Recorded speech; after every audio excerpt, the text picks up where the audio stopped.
Are you ready?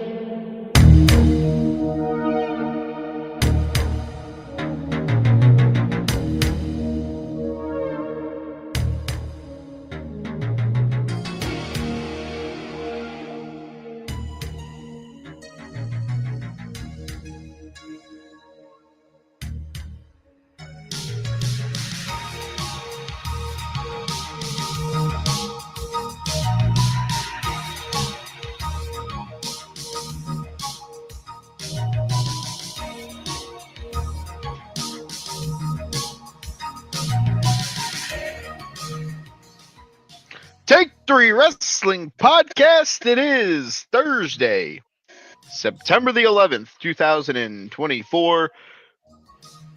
We're back. We're back on our regular scheduled night. All of us are going to be here.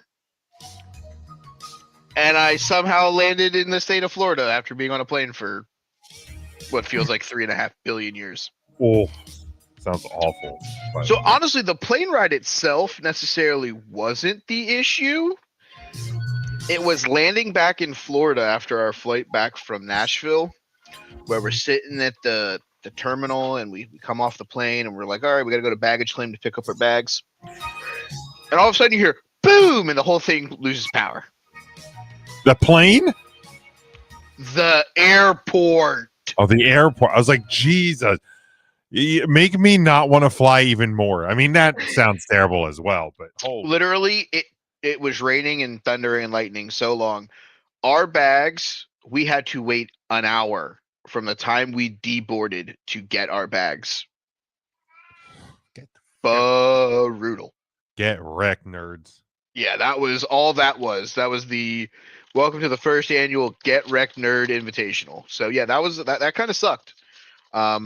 But that was the reason why we had no show last week, because last Thursday, as well as opening night for Jim's Dallas Cowboys, I was in Denver. So, yep, that happened. And I'm about to eat a Oreo Reese's live on the show. Yeah, let me know how that is. I'm sure it's better than starting Jaden Daniels and Deebo Samuel in your fantasy league tonight. Although the guy I'm against did not play Jordan Love, so that might have worked out for me. Who's his other quarterback? Justin Herbert, though. That could be a problem. Although maybe not. Maybe the Raiders are for real. God damn it, I'm fucked. Never mind. You're so fucked. Yeah, it's not great. Not. I give the Reese's Oreo a solid 8.5. Yeah? Yes. Nice.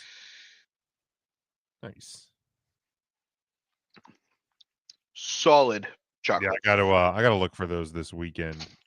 Hey, while we wait for Joe to get here, you're up on the fantasy wrestling. Dude, I don't have a fucking clue what's happening in wrestling right ad now. drops.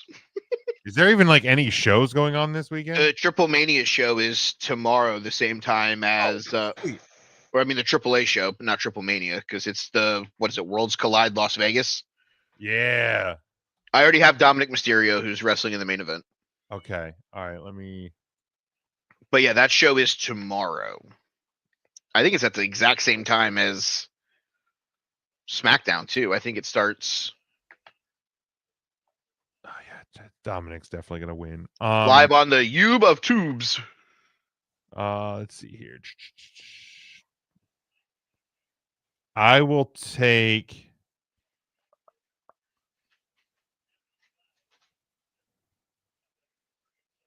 Natalya and drop Nikki Bella. All right. There we go. Look at that. I made a move this week. Now I just got to get Joe on here to see if he wants to make one. That's funny. You're actually losing by 2 points to a guy who hasn't touched his roster. And yeah, that sounds about right. Well, it's because I'm trying to just do some things to try to get points and they don't hit. Kip Sabian and Kill Switch. Yep, that's one. That's one of them, Nikki Bella. Lanite. Dude, the Packers either need to remove the yellow stripes from their white uniforms when they wear the white helmets, or they need to add a yellow stripe to the middle of the stripe on the helmets. because the I helmet agree. doesn't match the jersey and the pants. Nope, not even close. I hate it. It's stupid. Stupid. The Washington's getting outgained 407 to 193. Hey, you Fuck. want to know?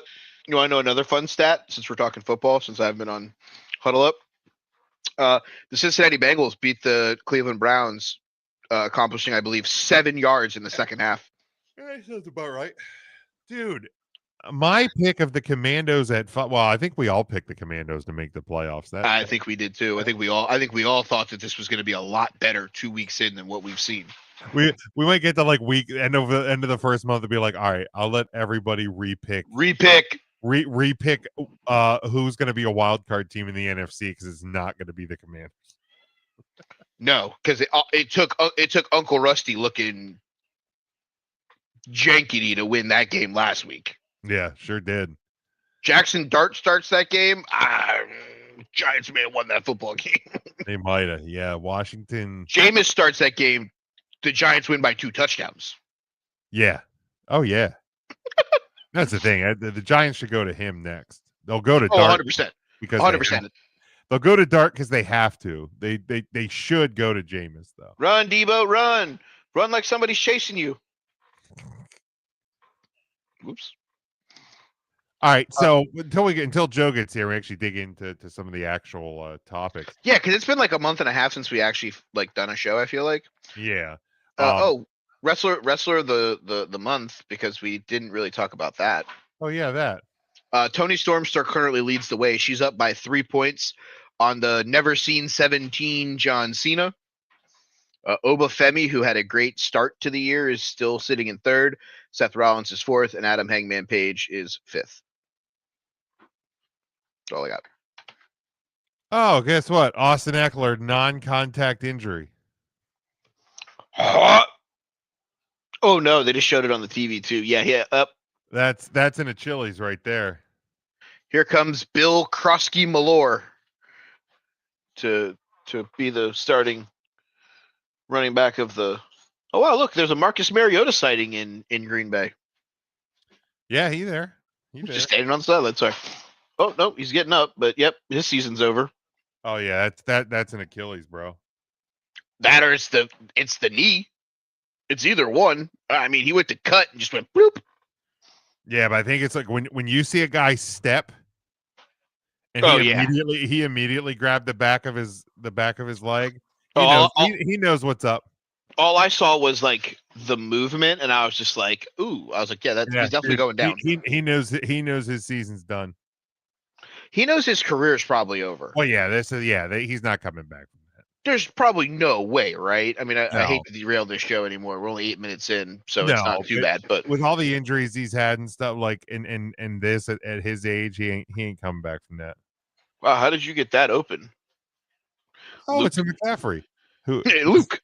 Does this one have calves? As of right now, yes. Give him a couple weeks. Give him some time. Give him some time.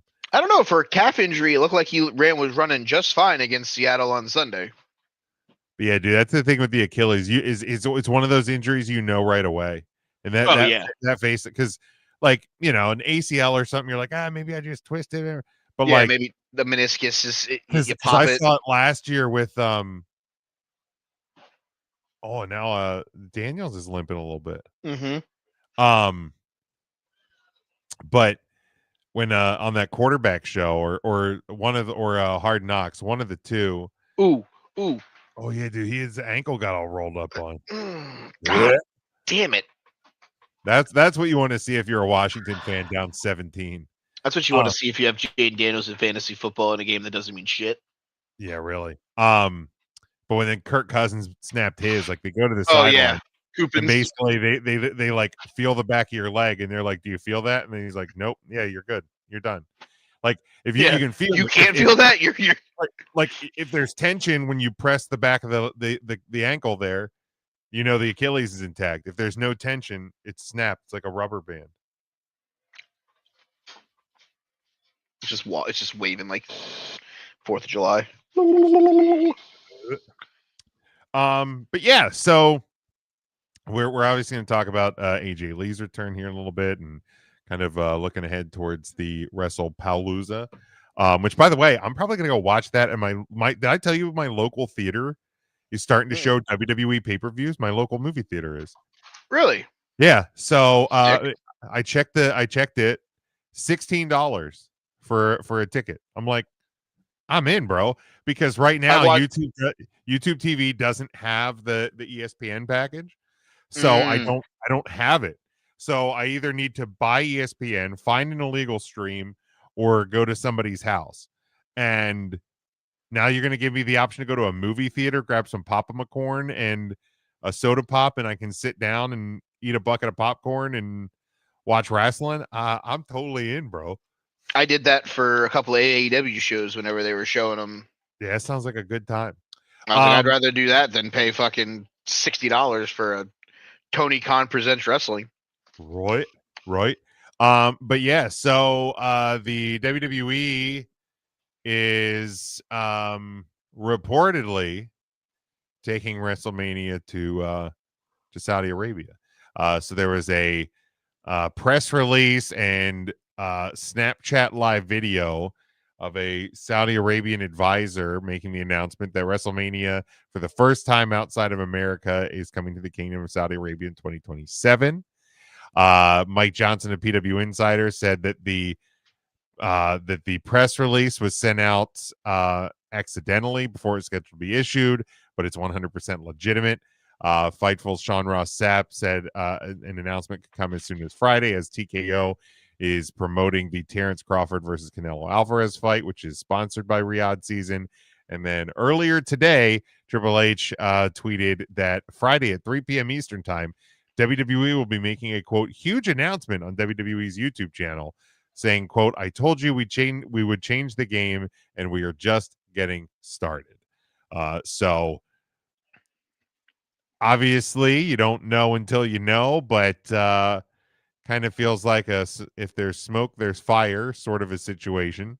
And it looks like WWE will be taking WrestleMania over to Saudi Arabia next year. Not next year, the following year. Next year they will be the Royal Rumble. Part 2 in Vegas. You know, like, I know a lot of people are not like happy about the decision, but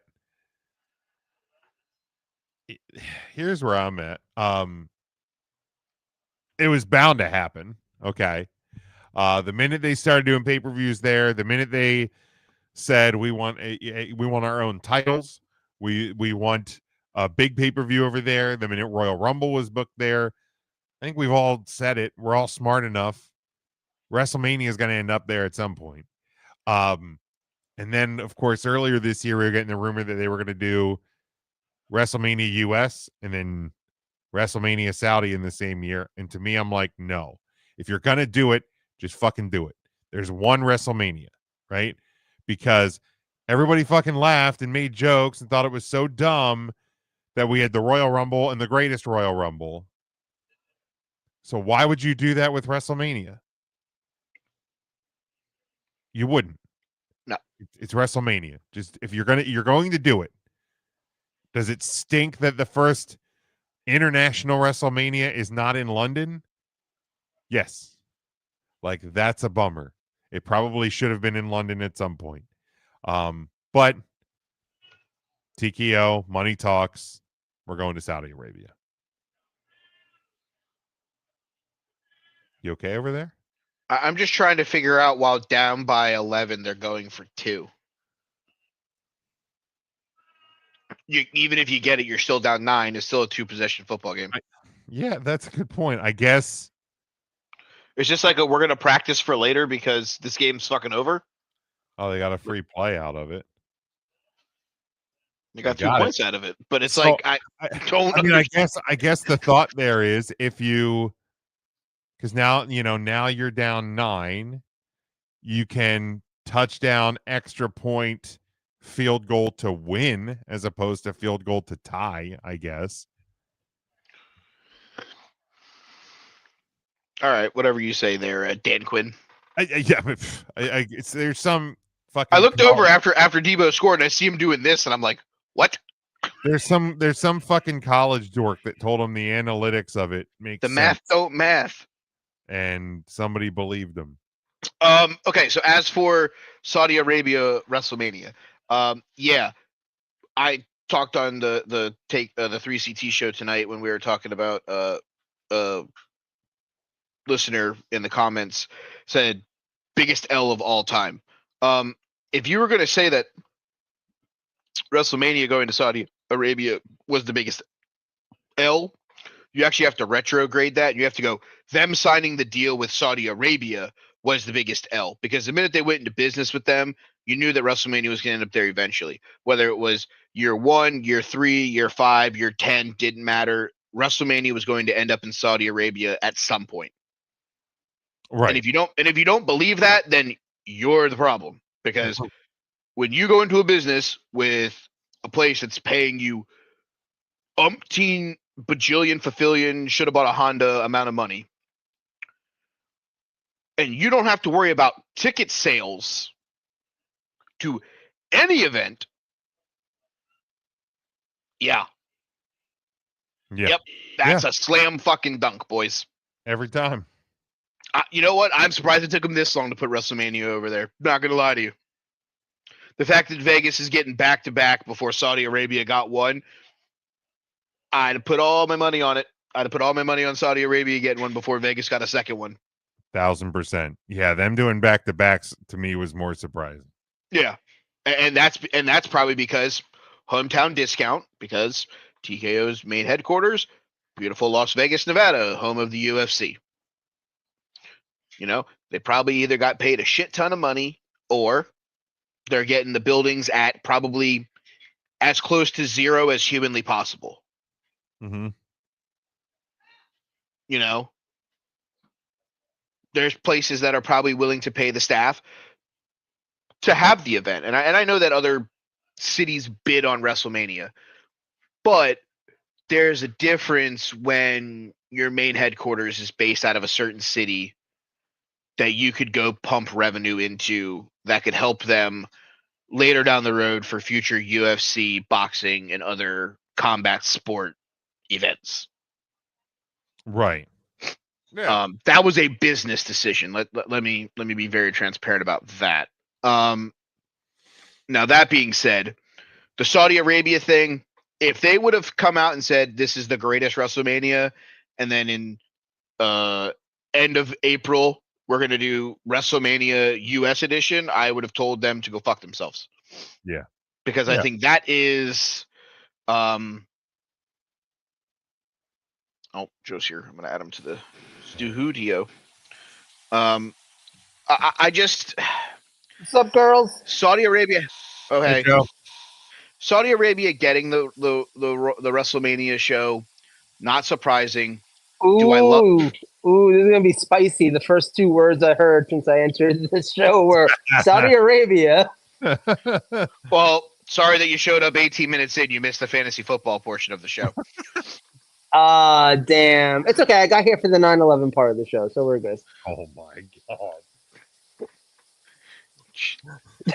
Wow, it took 10 seconds. The views and comments made by Joe do not reflect Mike, Jim, or the Take 3 Wrestling Podcast. And we're back. I literally almost made my name in this fucking chat for this show. As you guys can see if you're following along at home, mine is Everybody Love Everybody. From Semi-Pro. Mine was literally going to be the part from Ted Lasso, where he's sitting in the locker room and he's like, I want to fuck around with like the fact that we can all be each other's friends and learn from each other and grow. And Joe comes, I'm here for the 9/11 portion of the show. Jesus, man! What you guys don't know is the topic I told you we were going to talk about tonight. It was a ruse, and my mystery topic is actually the best of Muhammad Hassan. Oh my god! We're going to discuss his entire career. What, all 7 matches? Jesus. All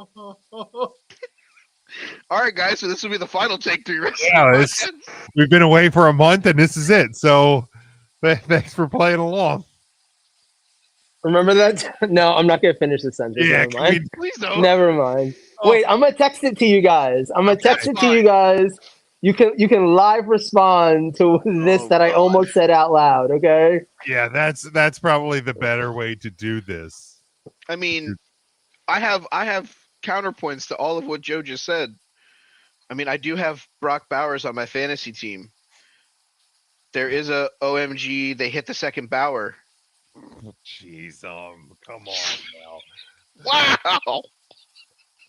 Wow, we're just letting them all cook tonight, aren't we? Oh my goodness. Jesus, Joe. Okay. This is why I second guessed it and didn't say it out loud. That's probably really good. Jesus. You can't be saying that. I didn't. It's I okay. know. I'm really glad that you didn't, because we would have just had to stop recording. Oh, boy. Yeah. I wouldn't even have put this show up, and it'd stay in the archives forever. Oh my God. Yeah, that would have just been the lost episode. No, Jim would have just stopped recording. We would have started over. I would have went to bed at 11:30. I just would have went to bed. Yeah, it's so good. Okay, so wait, catch me up. We're talking about the WrestleMania in Saudi Arabia, which may or may not be made official this weekend. We started this conversation. I've made it my opinion on the somebody on the 3CT show tonight while they were discussing it made a comment that this is the biggest L in WWE history. I said, if that's your take, then I think your biggest L has to actually be them making the deal with the Saudis in the first place. Because the minute they made that deal, there was going to inevitably be a WrestleMania in Saudi Arabia at some point, whether you agree with it or not. I don't think there's a way that you can go around thinking that there would be one in Saudi Arabia. I said I was more shocked at a back-to-back in Vegas than I was them actually putting the show in Saudi Arabia, and that's whenever you joined. Okay, got you. I'll let you give your opinions because I've kind of rambled on for the last couple minutes. Well, Jim, why don't you go? I already did. I mean, okay. My whole thing was to get you caught up on what I say is like, yeah, this was always inevitable. The thing I'm glad they didn't do was the rumored WrestleMania US and then greatest WrestleMania in Saudi later that year. To me, there's one WrestleMania, and we can be as mad as we want or bend over and take it as much as we want. That we're getting one there, that they get the first international one, etc. But there's only one WrestleMania. So for 2027, reportedly, likely officially announced tomorrow at 3 p.m. Eastern time on WWE's YouTube channel. It's going to be in Saudi Arabia in 2027, which means there's one less other Saudi Arabia show in 2027. And if SummerSlam is going to be a 2-night event moving forward, and reportedly, because it's the event that kicks off this ESPN deal, they want WrestlePalooza to be a big deal every year. Money in the Bank's a huge week, like everything's a big weekend, every couple of months you have a big weekend in WWE.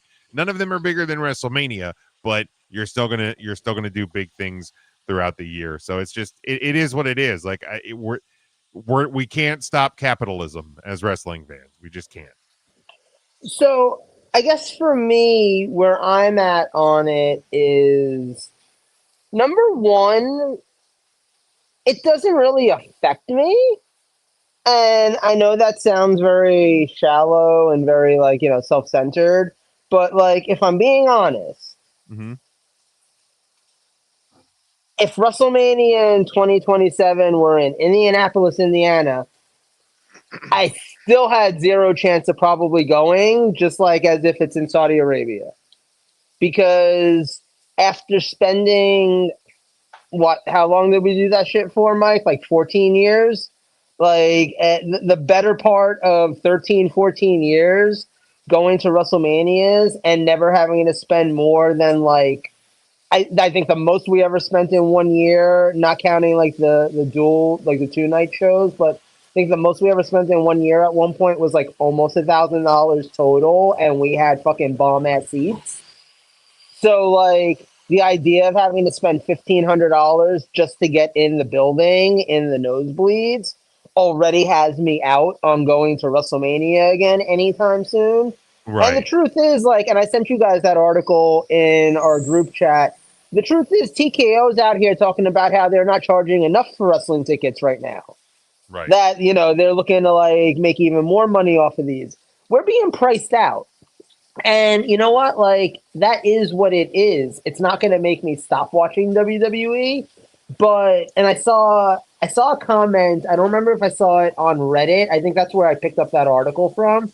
But I saw someone comment and they were like, look, I'm not going to stop watching WWE. I'm just not going to get that excited when I hear that they're coming to my town. Because if I can't afford to get in the building, then I'm just going to sit at home and watch it the exact same way I watch every other episode, which is fine because I'm still going to watch it. But it's not the same thing as like 3 or 4 years ago where it was like, oh, shoot, Raw's coming to town. Oh, shoot, there's a house show coming to town or a pay-per-view. Let me get tickets for sure, because chances were you could get pretty decent tickets for like, $150, $200. Like, I have definitely been to my share of non-WrestleMania pay-per-views where I spent like $60 a ticket and had a fantastic view and had great seats and like, the whole 9 yards. Like Mike and I had gone to a Hell in a Cell 1 year. Like we've been to Survivor Series. We've been to Royal Rumble. We've been to an Elimination Chamber. Right. Fuck Shayna Baszler. Fuck her, COVID-19 motherfucker. Swear to God. So like, I'm at a place right now where, and Mike, you can attest to this. We literally were just looking at NXT tickets for when they're going to be in, was it West Palm Beach, Fort Lauderdale, one of those two. So, like, literally, they're going to be doing, it's a premium live event, but they're going to be doing an event. NXT No Mercy. And Mike and I were like, oh, maybe we'll go. Because it's NXT. I've literally spent $10 for tickets to go to an NXT show before. And those were fun. Those full sale shows were fun. But anyway, like I'm thinking to myself when Mike suggested this, I'm thinking like, okay, cool. Maybe we're spending like $50, $60 and we're getting like, 100 section, 200 section, whatever, but like it'll be fine.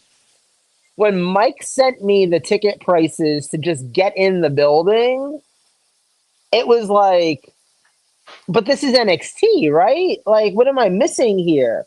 So it just feels like, given where TKO is going with the business model for selling tickets, I wasn't going to WrestleMania 2027 anyway. So at the end of the day, it doesn't really affect me whether it's in Saudi Arabia or Oshkosh, Wisconsin, Like, right. it's same thing. I'm going to watch it. If I'm off of work, I'll get to watch it on Peacock or on ESPN, I suppose, at this point. Live. If I'm not off of work, I'll watch the replay later. I'm gonna watch it. I'm not gonna act like I'm not gonna watch it. Yeah. And I feel like the truth of the matter is, and I hate to say this, because I realize that a lot of the problem that people have is obviously with the Saudi Arabia government and with a lot of the way they treat different individuals that live in that country and a lot of political stuff, so like the problem that people have with this show going to Saudi Arabia, the same problem they have with WWE having a deal with Saudi Arabia, period, goes into a lot of that stuff. The end of the day, it's kind of like Mike said, it's like, look, they already made this deal. They already decided they were going to take this money. It's a ridiculous amount of money. I'm sure they're probably going to be making upwards of like, I can't even imagine. They're paying. So what I saw again on Reddit somewhere, someone was saying that they pay like $50 million for shows like Crown Jewel. So for something like a WrestleMania, you're probably paying like $100 million. And if you're doing it as a 2-night event, you're paying like $200 million. Like no place else is giving TKO that kind of money right now. I don't think any other country could afford that right now, other than like Saudi Arabia, maybe China.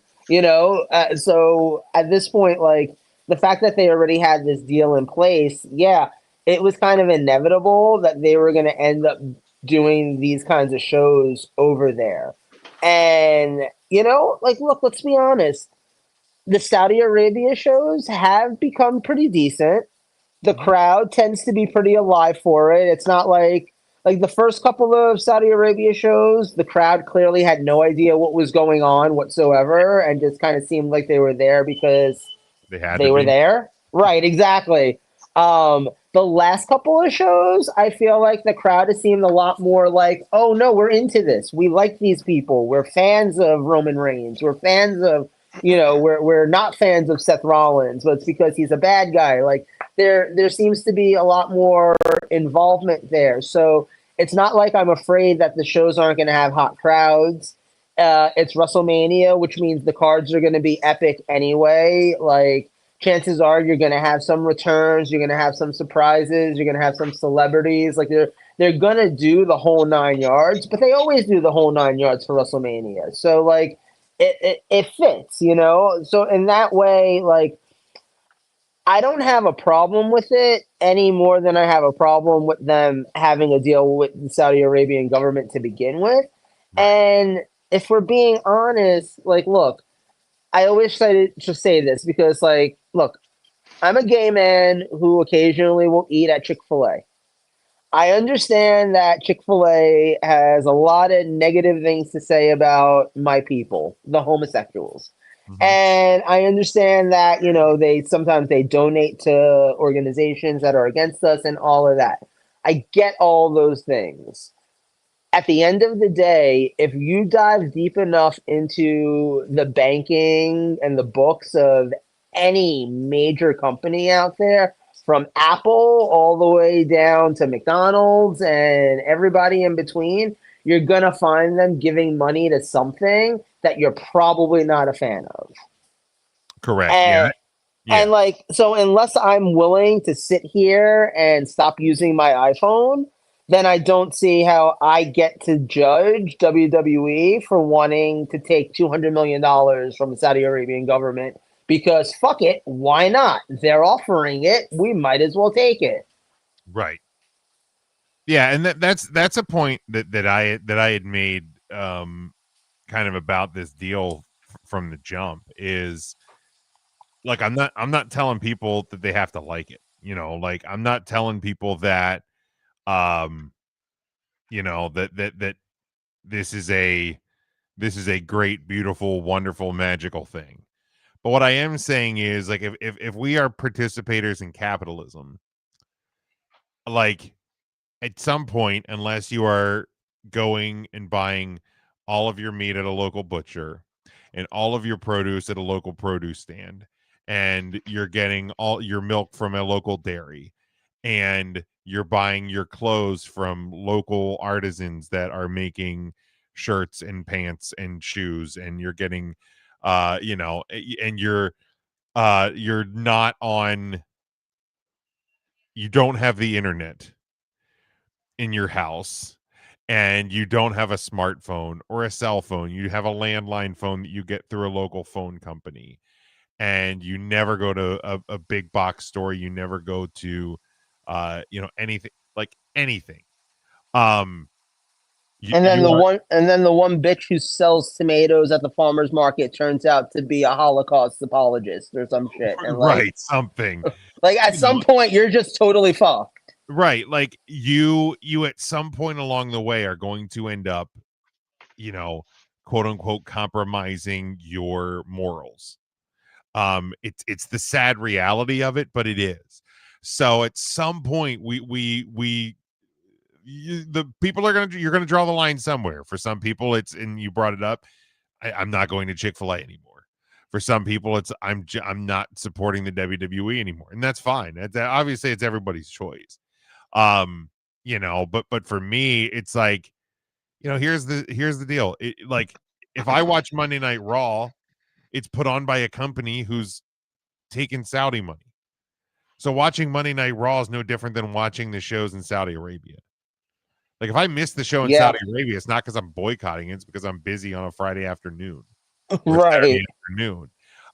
So it really is just it's a thing that happens. I mean, okay, I'm going to take a moral stand against the WWE, but I'm walking around with an iPhone and I have an Amazon Prime subscription, right? And I regularly buy from Walmart. Like, I do.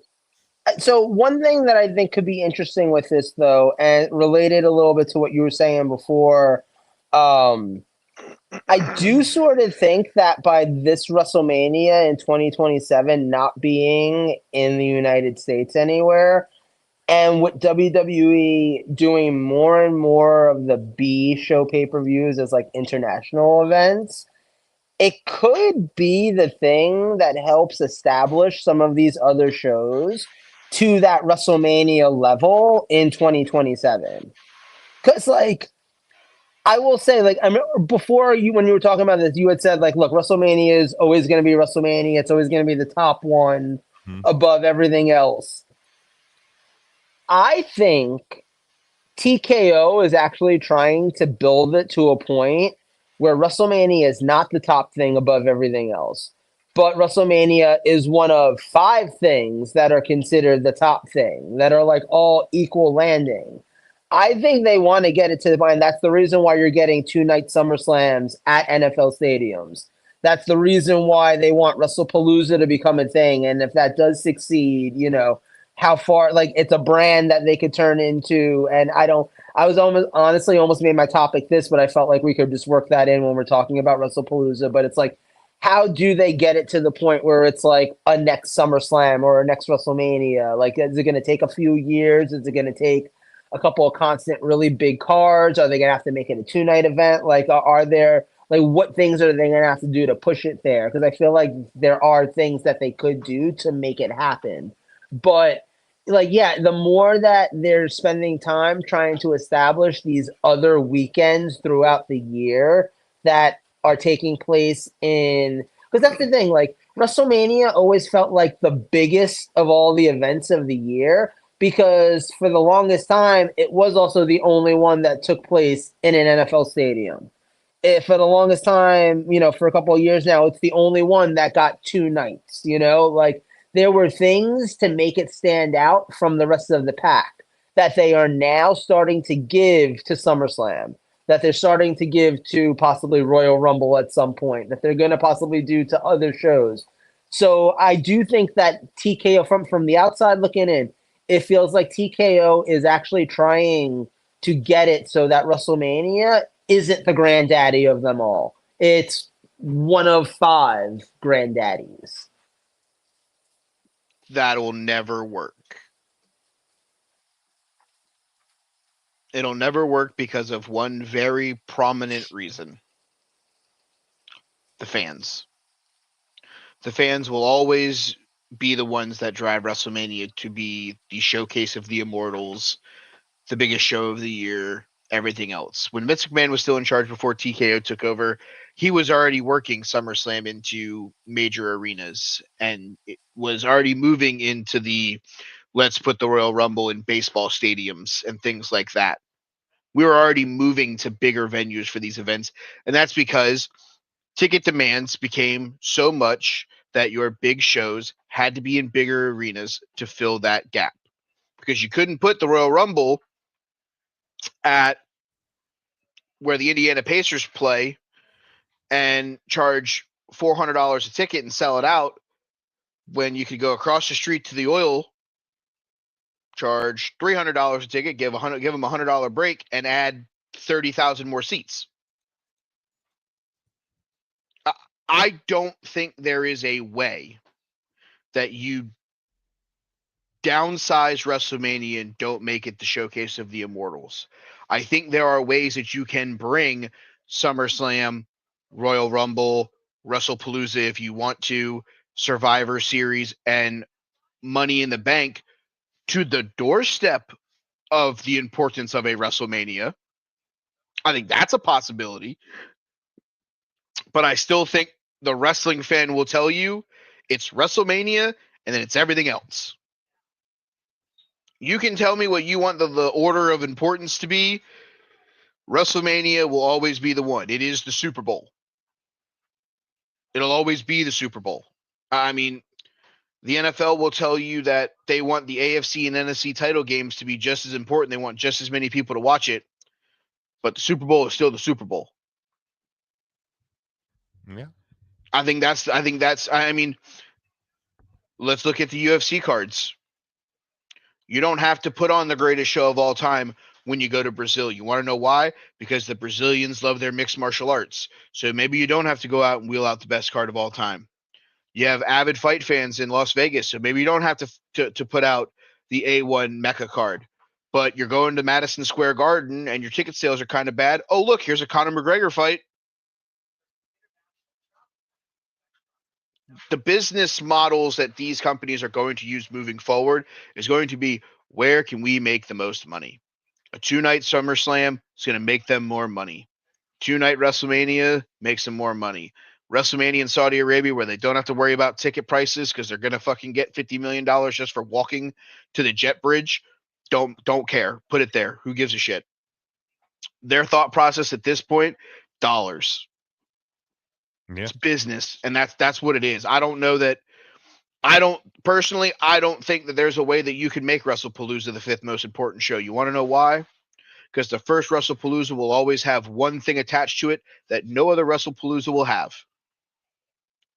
The final John Cena Brock Lesnar match. That's true. One of the greatest rivalries of our era. The final chapter will be written at a show for the first time ever. Good luck topping that.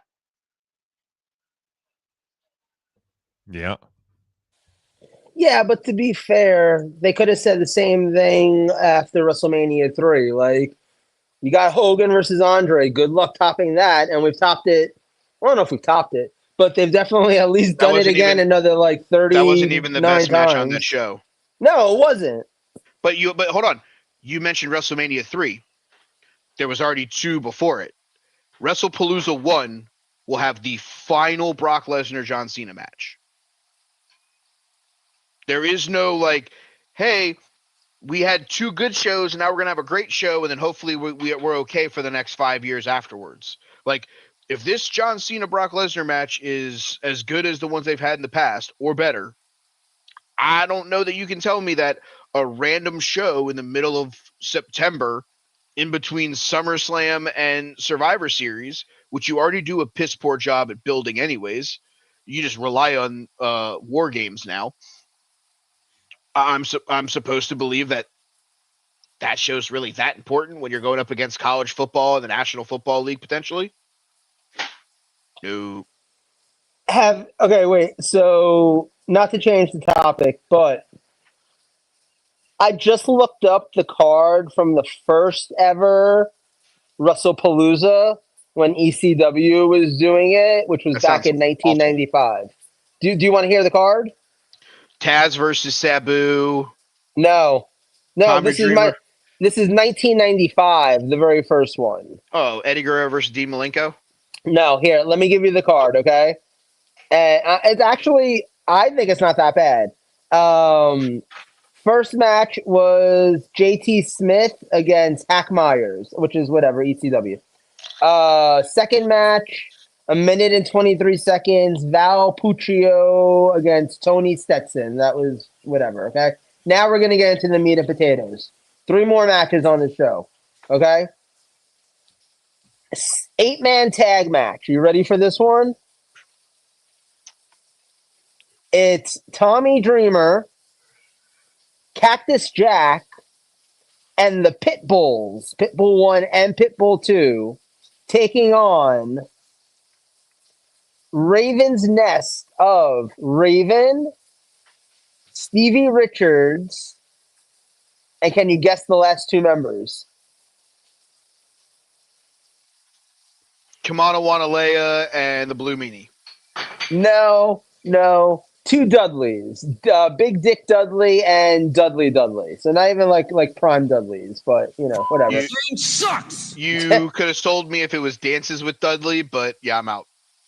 All right, 6-man tag match. You ready?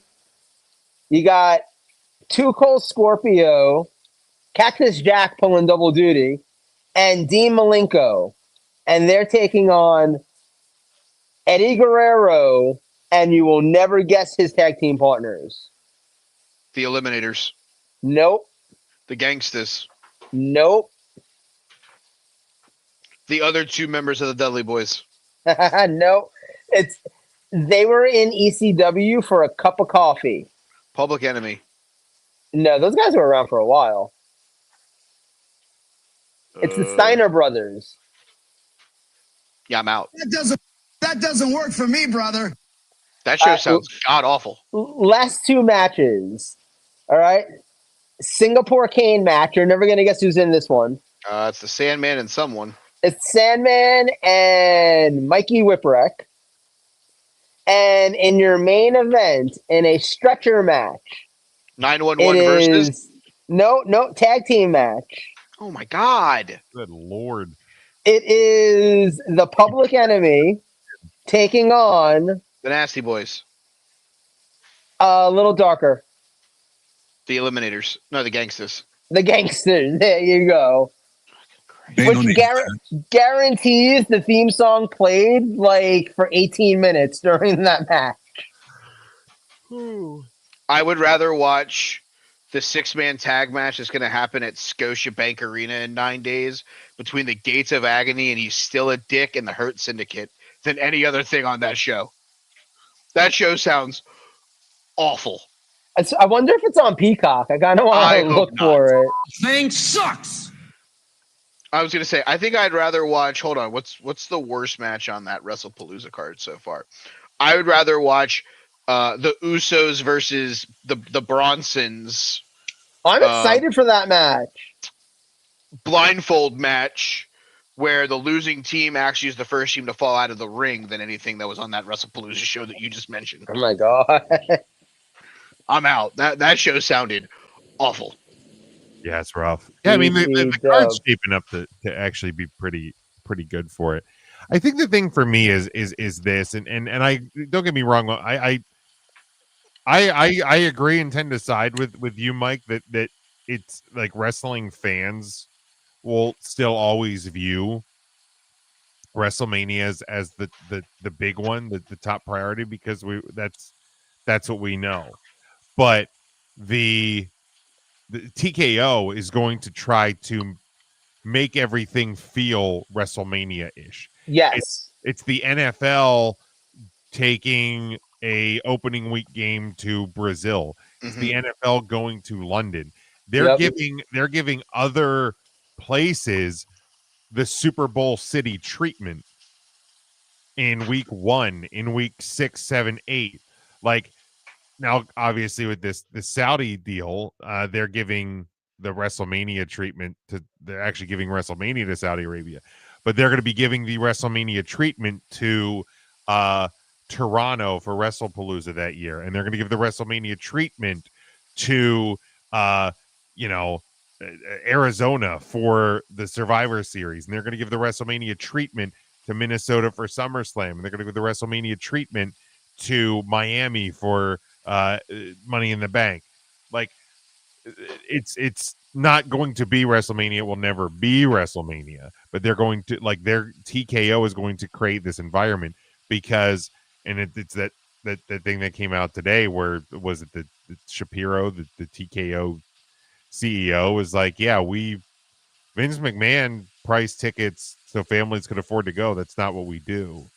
So, like, but also, like, which is kind of a silly thing to say when you're going into an economic crisis, but hey, cool, you do you, bud.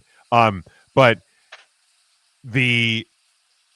them doing that, also you also have to make it a bigger environment, you have to make it a bigger spectacle, so that the people who are getting price gouged don't quite feel like they're getting price gouged.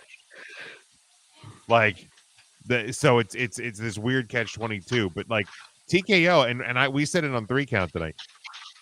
TKO is going to capitalism until they can't capitalism anymore. Like, because eventually that balloon's going to pop. We don't know when it's going to happen, but we know every balloon pops.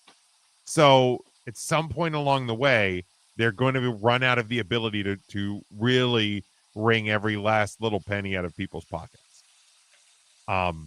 And maybe we get there by 2027. Like that's the wild part is this is something that's 18 months away. And could you have pictured where WWE and or the world were 18 months ago, where it is today? No. Things change real fucking fast. So who knows what's going to happen by then? Well, there's a new Meltzer report out that I just found. Okay. About WrestleMania Saudi Arabia 27. Okay. According to Meltzer, so take all of this with a grain of salt. Right, I was going to say it's always worth its weight in pennies. Take it all with a protein shake. The WWE originally wanted to stage Saudi Arabia WrestleMania in 2028. Okay. It's being reported that the Saudi officials pushed for 2027 due to it coinciding with the 300th anniversary of the founding of the first Saudi state. All right. Speaking on Wrestling Observer Radio, Meltzer explained, quote, the E wanted it in 2028. They had commitments for 27. The reason it had to be 27, Turkai, I'm not even going to try to pronounce that fucking last name, is running the show. Turkai? Allah Shakika. So we're just going to go with Turkey. Shakira. Ari Emanuel, the head of TKO, Nick Khan, the head of WWE, Dana White, the head of the UFC, with Dana and Nick are the heads of TKO Boxing. The final boss is Turkai because he's the guy with all the money in the world at his disposal, aka he is the Prince Alia G Akbar Snack Bar. Got it. The report reveals that Saudi partners already have specific match requests for the historic events.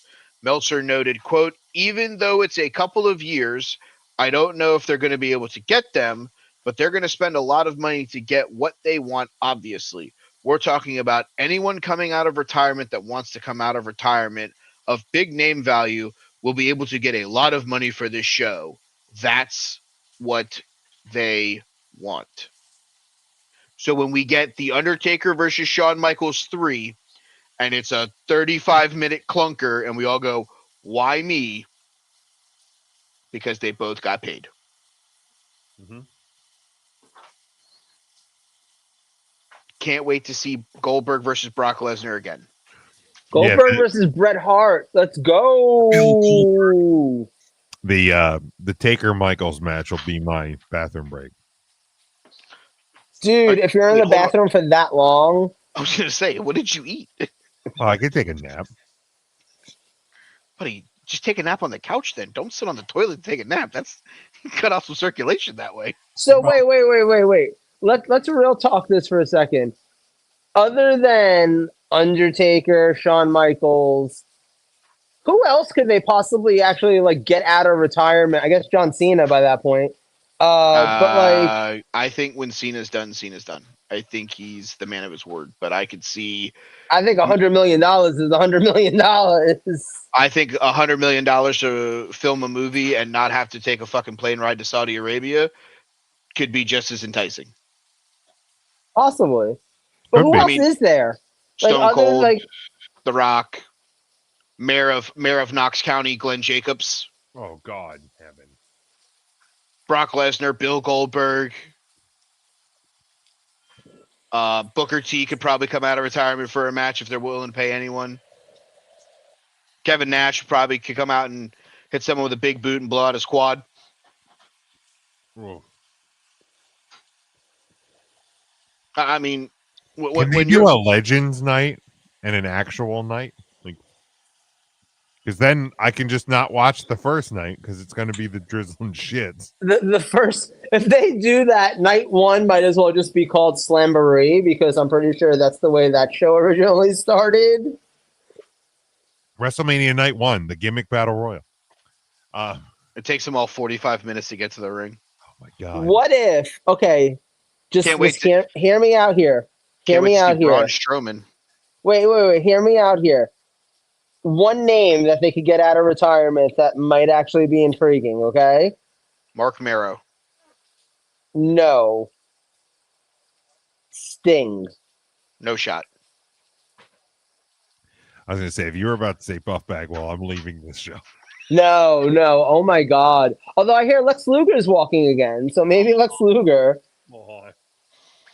I think you have a better shot of having a 6-man tag match of Rey and Dominic Mysterio with their cousin Dragon Lee Mysterio versus the Steiner brothers and Braun Breaker than you do of getting Sting to Saudi Arabia for a show. I'm just saying, like, yeah, you're right about John Cena. Like, he can just go make a movie and make $100 million. Sting would have to go to a lot of conventions to make $100 million. Isn't he still technically under contract though? With currently, yeah, I don't know. Doesn't he have like a Legends deal with them?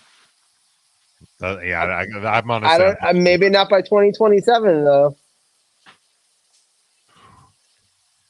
God, I can't wait to watch Sting versus Triple H versus Undertaker versus Shawn Michaels and whose fucking pacemaker stops working first. God. Can't wait. Earl Hebner at referee. Jesus Christ. The Briscoe brothers versus the Steiner brothers in a battle of the brothers. What if the Prince of Sedan over there is like the biggest D'Lo Brown fan? Hold on. Did he just call him the prince of a 4-door car? No, he said Sudan, not Sedan. I thought he was. Yeah, he's the prince of a Toyota Corolla. Either way, I don't know if one makes it better than the other. But what if he's a huge D'Lo Brown fan and we'll be dealing with the real deal now? Yeah, he'll bring Justin Credible back too. Oh my God. Can't wait to watch the ECW 8-man tag match. Oh God. Sandman in his native country of Saudi Arabia. Oh my God. Rob Van Dam is 100% going to be on that show. Oh, easy. You know how much weed you can buy for $100 million? A lot. Yes, a lot of weed. All of it. Did you see Rob Van Dam is claiming that he was supposed to be one of John Cena's final opponents and he got injured or something like that? I can't wait to see John pay homage to Rob Van Dam by hitting the Rolling Thunder in a match. Can't wait. Wait a second. Matches. Wait a second. Is John Cena going for the coast to coast right now? What is happening? Yo, if he does that next Saturday, like, I'm gonna fucking die. Yeah. He hits Brock Lesnar with the Rolling Thunder. Yeah. The way right now, I need fucking John Cena at WrestlePalooza to do nothing but Rob Van Dam's moveset against Brock Lesnar. He hits Brock. He puts him on the ramp, or he puts him on the guardrail, and he does this spinning leg drop off the top, off the apron to Brock, who's draped over there, and he stands up. He just does the. Yeah. Can't see me. Holy hell. God, this is taking a turn. We're not talking about many turns I did not expect. Did not anticipate. We take a couple weeks off. We gotta get the screws unloosed a little bit here. What happens, I guess. Yeah. All right, enough of the WrestleMania talk. What else we got? Speaking about it, while we're talking about WrestlePalooza, let's talk about the return of AJ Lee last Friday on SmackDown. Obviously, kind of, it was all signs pointed this way as Seth and Punk were feuding. We were getting a big new pay-per-view. Becky Lynch started making herself involved in the feud, started slapping the shit out of CM Punk. Obviously, he can't do anything about it. And then, 2010 CM Punk would have done something about it. Absolutely. Well, 2010 was a very different time. I thought whenever he was like, but I have someone that will, we were going to hear, I hear voices in my head. Randy was going to come out and try to punt her, but whatever. Randy just is like, hi. Hello. But, I guess there was always a possibility it could have been not AJ Lee, but all signs pointed that we were getting here. And sometimes the WWE just does the easy home run and brings back AJ Lee in Chicago. It was a tremendous moment. Also, kudos to her for her promo on Raw, basically being a PSA for mental health treatment and all of that. So really, really cool that she got the opportunity to do that. But we have the mixed tag at WrestlePalooza, but reportedly it is a multi-year full-time contract for AJ Lee. This doesn't seem like it's going to be a one-off. CM Punk, full-time wrestler right now. AJ Lee looks to be the same. And I think what's really cool about it is, she's 10 years off, really. She's 38. And I know in the wrestling, the female wrestling culture, in how we perceive it, like 38, quote unquote, feels old. But let's be fair. CM Punk is 46. John Cena. Isn't Natty like 50? Natty is older. She would be 45. She is 43. She'll be 44 in May. So yeah, she's in her 40s. But like when you look at like the male scene, I mean, the Usos, what Jimmy and Jay are 40. Well, okay, to be fair, Jimmy is like 40, but his liver is like 65. Jesus. John Cena, I know, wrapping it up right now, but 48 years old. Brock Lesnar, who we have seen obviously very sparingly, also 48 years old. So Uncle Alan. Uncle Alan, he's pushing 50s, in his late 40s. Orton in his 40s. Seth Rollins 39. Drew. Like Drew, yeah, like AJ Lee is younger than every male wrestler I just talked about. The majority of the male wrestlers on this show that are featured regularly on the product. So 38 is not old. And the fact that she hasn't wrestled in a decade, and looks to be in tremendous shape. Like the question always was back then, she was good, but it was the Divas era. Honest to God, man, I cannot wait to see what AJ Lee in 2025 can do. Like I think this is really exciting. It's bringing back a portion of the fan base that maybe has tuned out a little bit, or has gone completely. But there's a connection that wrestling fans have had with her because she was the anti-diva at the time. So, I thought it was a great way to bring her back. I thought that the promo was great. I'm looking forward to WrestlePalooza next week to see what she's going to do in the ring, and then beyond. I think I'm even more excited about that. She's the one taking the title off of Becky, right? I mean, should be, I would say. So that means that Becky and Seth probably win the tag match. Probably. Okay. Maybe with some shenanigans. Oh, sure. I've heard a rumor floating around about some shenanigans, not involving that match, but involving the Vision. Okay. That they're going to get another male member, but it's someone off of the beaten path that nobody's thinking about. Okay. 4 letters, 1 word. Heel. Really? He speared LA Knight at the end of Monday Night Raw after Jimmy came out to help him and Jay run off the Bronsons. There's rumor floating around that he could be the reason why the Bronsons win the tag match against the Usos. That could lead to Paul walking out with his rusty, trusty neck breaks because he just is still selling the Roman Reigns injury, and maybe he waits for Jimmy or Jay at the top of the ramp and he hugs the right-hand man, and Jey Uso's part of the Vision.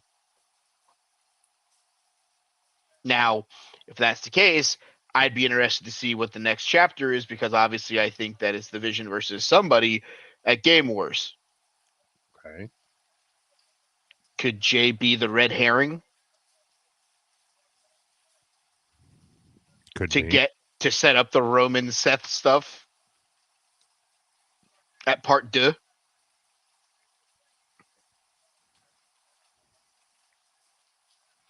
And then you get the Usos versus whoever for the tag titles on one of the nights. I'm intrigued to see what happens, because I do think that the Vision is going to get a 5th member that isn't Becky Lynch. Okay. Or what would be a 4th male, because most time they do War Games, it's 4-on-4. You're not adding a random one-off appearance to that group if they're going to be the team in War Games. Right. That's why I'm like, I think whoever it is makes their appearance known at WrestlePalooza. Whether it's Jay turning, somebody from NXT coming up, somebody from whatever debuting. I don't know who it is. Somebody said Ethan Page. Some people have said Ricky Starks. I don't know who, but I think someone's making their debut to help either the Seth Becky match or the Bronsons win. Because I think you have to start setting up War Games sooner rather than later. Mm-hmm. But that being said, I think the AJ Lee stuff, I'm super excited to see what the chapter is. Like, we got the Nikki Bella push, and it looks like she's going to be around for a while. AJ's here. Now there's talks of Paige. I would love to see a Paige and AJ Lee tag team fight for the women's tag titles. Maybe the middle of next year or something. I'm excited now to see what happens after this, because this was the easy way to bring AJ back. But yeah, I think a multi-year contract is awesome. I think she looks like she's super happy to be back. I think she knows that everyone's missed her. And I think I'm more excited to see what the next chapter is after WrestlePalooza. Is it whoever walks out of WrestlePalooza with the women's title? Is it, getting involved in this Rhea Ripley, Asuka, Kabuki Warrior thing? Is it just fighting Becky Lynch until the end of the year, winning the Intercontinental title, and then kind of being the one who defends that against some of the younger talent? And maybe she pulls the Sami Zayn and does the women's IC Championship Invitational, and she open challenge. And that's maybe where you start seeing some of the girls from NXT, your Sol Rukas, your Lola Vices, even your Natties get on to Raw or SmackDown to fight for the title. I think you got to do something different with that title. I think it's time to really push these women's mid-card titles, because right now you got 4 women's titles, and up until about 30 seconds ago, I couldn't remember who had the other 2, because the one's vacated. Yeah, it's Io and Stephanie for the title Mm-hmm. at WrestlePalooza. And I knew Becky had the Intercontinental title, and I fucking stalled out in my own brain and forgot Tiffy had the women's title still. Yeah, and that Gulia is the U.S. champion. Mm-hmm. Mm-hmm. We got to do something with them. We as fans have said for so long, you got too many women, you need more women's titles. Here they are. Ain't done shit with them. Right. Put them on some of these older veterans. Put them on an AJ. Put them on a Natty. Put them on a Nikki Bella. It'll help, even if it's just for a couple weeks, and then they can lose them to somebody else that could use the rub of beating a WWE Hall of Famer, or someone who should be in the WWE Hall of Fame, or someone who will be in the WWE Hall of Fame when it's all said and done. Use these things as launching pads. Yeah. We got to do something different. I'm super excited to see what AJ's next move is. Happy that she's back. Happy that she got the open forum that she got to have the conversation, that she needed to on Monday night. I hope for their sake that Team Chicago doesn't lose, but I don't know that they can win that match. We'll talk about that more next week. But yeah, super happy for it. Can't wait to see what's next. I feel like I come from a different place than a lot of people with AJ Lee. Because I'm going to be honest, I never really got it with AJ Lee. Like, my biggest memory of AJ Lee was her involvement in that Daniel Bryan, Kane, CM Punk storyline. And, like, you know, which one was she going to be with and all that kind of stuff. And her involvement with Daniel Bryan when he was the world champion and like all that. Like that's kind of my memory of her. I don't remember her in the ring particularly. And I don't feel like that necessarily goes against her. I think it's more just of the time because there wasn't a lot of competition for her as a strong wrestler in ring back in like 2010, you know, or 2011 or whenever she was there. So it's not against her.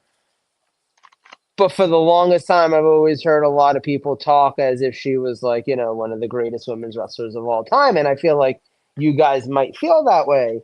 And I've never seen that.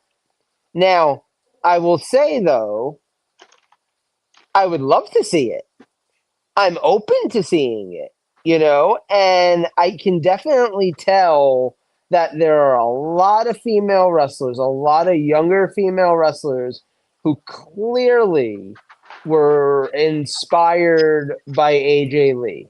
You could tell in their style, you could tell in the way they wrestle, you can tell in the way they carry themselves. People like Roxana, people, you know, Cora Jade, like there's a whole generation of female wrestlers that clearly emulate AJ Lee. So I can look at that and respect it and be like, okay, that's intriguing that like this person who did inspire so many currently great wrestlers is now back. You know, it's like Ricky Steamboat coming out of retirement. You know what I mean? In that way, it's intriguing. And like I said, like I hope she goes out there and she's incredible. You know, now she's in there with Becky Lynch, who's actually a fantastic female wrestler. You know, if she was a fantastic wrestler, period. If she's out there and she can put on a great performance with Becky Lynch, that's going to be a step in a great direction. You know, arguably right now WWE has one of the best women's rosters ever put together in any company, and that's just on NXT.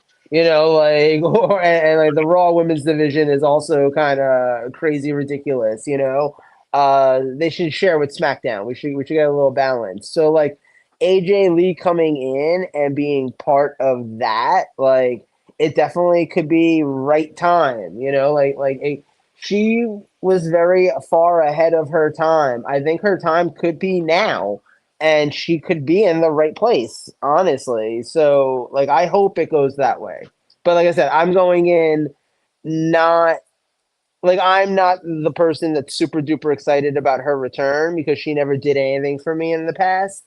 But I'm here for another big star that everybody else is excited for. Like, yes, give that to me.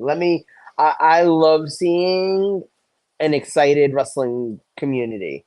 So, like, if this does that, like, I'm here for it. Yeah, 100%, man. But yeah, I'm as excited as I am to see her back in the ring. I'm excited, more excited beyond, because I think what the women's division is now, you know, she in a way laid groundwork for. And now for her to get to be a part of it is huge. But yeah, it should be good. Obviously, we'll preview WrestlePalooza next week. I don't know if we really have anything else. I'll be 100% honest. I feel like I'm dragging. My my mentals are getting sluggish at best. It's been I'm good to wrap up. It's been a wild week here. Do we want to do wrestlers of the week? And Yeah, we can carry my topic over next week or another week. It's not going anywhere. Sure. When you guys can start. Joe, you want to fire one off? I didn't watch any wrestling. No, that's not true. I watched Dynamite yesterday. Hold on. Who won anything on Dynamite? Wow, this is a real test. Hangman Page. He won the opener, and he's always doing stuff. I mean, I felt like the really easy one that Joe missed that I felt he could have grabbed was the returning to WWE AJ Lee is my first wrestler of the week this week. Well, circle takes the square. Got him. I'm gonna go with where do we want to go here? Let's see. Fantasy wrestling. Who had a good week for us? New champ who retained his championship. Sami Zayn. There you go. It took Brock Lesnar causing a DQ, but he retained his title. Hey, whatever it takes, right? Joe, number 2.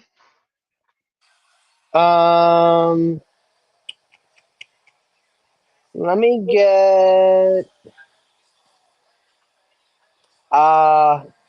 Ricochet. He's still a dick. Still a dick. I will take still your women's champion, Gulia. Ulia Gulia. I will go with let's see who do I want to go with. The newest member of the Death Riders, Daniel Garcia. Oh yeah, that's a thing that happened. Yep. I don't hate it. He needed a fresh coat of paint. For sure. And because we didn't have a show last week, we'll do one more each. Oh. Or would you want to save that for next? Or do you guys want to save that for next week? Yes. Yeah, I vote that one. Next week. Let's do an extra one next week.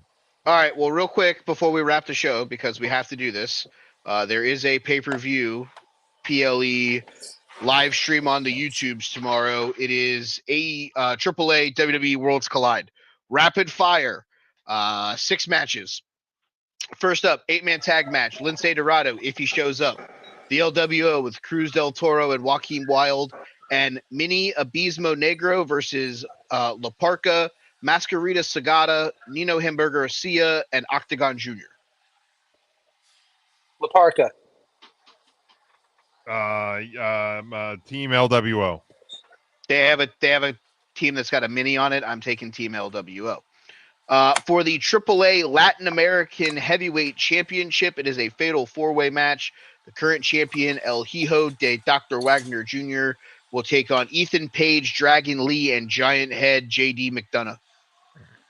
La Parca. Try again. Give me the current champion. Yeah, I feel like Dr. Wagner will retain. He actually just got the belt, I think, at Triple Mania. So, yeah, I don't think he's losing it this early. I agree. Mixed tag match. Lola Vice and everybody's favorite Mr. Iguana versus the Judgment Days, Finn Balor and Roxanne Perez. So I understand there's no way this could possibly be true, but in my head, Lola Vice is a animated rabbit. Okay. Like, that's just who she's forever going to be. Just an animated rabbit that plays basketball. Okay. And I'll take her to win. Yeah, her and Mr. Iguana. They have Mr. Iguana puppets, I think, now on the shop site for like 60 bones. Team Space Jam. I didn't know that there was a lizard in Space Jam, but sure. That being said, I agree. Number 1 contenders match for the Reina de Reinas Championship. It is Fabi Apache versus Natalia. Ooh, let's go Natalia. I just picked her up in fantasy wrestling, so it better be Natalia. I think it will be because I think they're going to let her do some stuff outside of WWE like they were with Josh Barnett Presents Bloodsport. So let's keep it going here. Co-main event, AAA World Tag Titles, The New Day. Kofi Kingston and Xavier Woods versus Pagano and the Psycho Clown. Let's go with the natives. Like the ones that live in Mexico. Yes. Man, I feel like they need something, but no, New Day's not going to win. Give me Psycho Clown. They're not going to win yet. I do think that Yeah. I can see them winning those titles down the road, but we just put the titles on Pagano and Psycho Clown at the last at Triple Mania. Plus, we kind of got to keep going with this whole New Day funeral thing because I think it's a lot of fun right now. So that being said, I'll take the champs to retain, but they are on borrowed time. And last but certainly not least, the AAA Mega title. It is the champion El Hijo del Vikingo versus Dirty Dom Mysterio. Let's go, Dirty Dom 2 belts. Yeah, it's easily Dom here. We've predicted Dom for the last 35 shows. Well, that he's had a title match. We eventually have to be right. I swear to God, if he doesn't walk out of goddamn Las Vegas with this title, I'm burning that bitch to the ground. Give me Dirty Dom. Give me the start of the break of the Judgment Day. The following Monday on Raw, where maybe Finn Balor is jealous that Dom not only has one belt, but he has two belts, while all Finn has is tag titles. But yeah, so that's Triple Mania, or not Triple A Mania. AAA and WWE presents Worlds Collide from Las Vegas at the Cox Pavilion Theater at the Thomas and Mack Center tomorrow, live on the YouTube.